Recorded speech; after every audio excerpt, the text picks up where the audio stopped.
আসসালামু আলাইকুম। আশা করি সবাই ভালো আছেন। কিছু প্রশ্ন উত্তর পর্ব নিয়ে আসলাম। আশা করি এগুলো থেকে অনেক কমন পড়বে বিভিন্ন চাকরি পরীক্ষা। আসমান কোন ভাষা থেকে আগত? আসমান ফার্সি ভাষা থেকে আগত।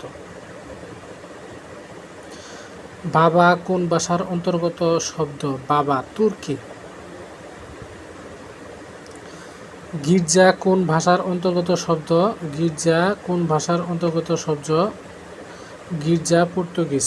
এটা বিভিন্ন চাকরি পরীক্ষা আসছে, যেমন আপনার 40তম বিসিএসে আসছে। গ্রিক শব্দ কোনটি?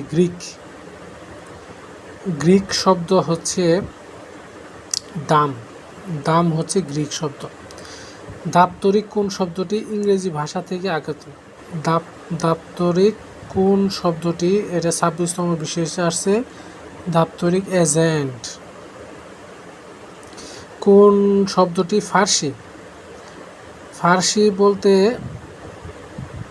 যেটা ইরানি আর কি ফার্সি ভাষা, সেটা হচ্ছে পেরেশান। কাচি কোন ধরনের শব্দ? কাচি কোন ধরনের শব্দ? এটা হচ্ছে কাচি হচ্ছে তুর্কি শব্দ। পেয়ারা কোন ভাষা থেকে আগত? এটা বিভিন্ন পরীক্ষা চাকরি পরীক্ষা আসছে, খুবই ইম্পর্টেন্ট। পেয়ারা হচ্ছে পর্তুগিজ ভাষা।